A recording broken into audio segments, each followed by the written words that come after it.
Esta decisión histórica acaba de sacudir el panorama económico del país. El Consejo de Estado suspendió de manera provisional el decreto con el que el gobierno fijó el salario mínimo para 2026, que contemplaba un aumento del 23,7%. El más alto registrado hasta ahora.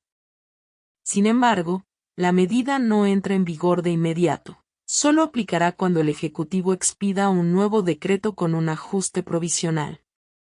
La decisión se da luego de que el Alto Tribunal analizara cerca de 30 demandas que cuestionaban el aumento, al considerar que no estaba debidamente sustentado en los criterios técnicos y económicos que exige la ley.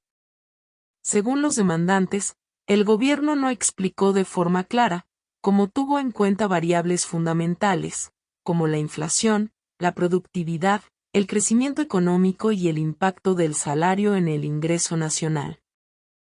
Tras revisar los argumentos, el Consejo de Estado concluyó que sí hubo una omisión en la aplicación de esos parámetros, y por esa razón, decidió congelar los efectos del decreto mientras se corrige el procedimiento. Se trata de una medida excepcional, con muy pocos antecedentes en el país. El más recordado ocurrió en 2017, cuando el mismo tribunal tumbó un decreto, aunque en ese caso porque el aumento había sido considerado demasiado bajo.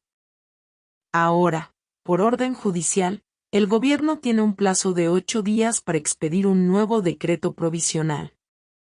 En ese documento deberá justificar de manera detallada el monto del salario mínimo, utilizando cifras oficiales y explicando paso a paso la lógica económica que respalda la decisión. Entre los criterios que obligatoriamente se deberá tener en cuenta, está la meta de inflación definida por el Banco de la República, la productividad acordada por el Comité Tripartito, el crecimiento del PIB y la inflación real medida por el Índice de Precios al Consumidor. Además, el tribunal exige que el Ejecutivo explique cómo pondera cada uno de estos factores, qué tipo de valoración utiliza, si cuantitativa o cualitativa, y cuál es la operación matemática que conduce al valor final del salario. También deberá contextualizar la decisión dentro del panorama económico del país y respaldar cualquier cifra con fuentes oficiales. Es clave aclarar que el Consejo de Estado no ordenó reducir el salario mínimo. El monto podría mantenerse, siempre y cuando el gobierno logre justificarlo de manera sólida desde el punto de vista técnico y constitucional. En otras palabras, el problema no es necesariamente el aumento, sino la forma en la que fue definido. Este fallo no solo obliga al gobierno a corregir el procedimiento, sino que también sienta un precedente importante sobre cómo deben tomarse las decisiones económicas que afectan directamente a millones de trabajadores.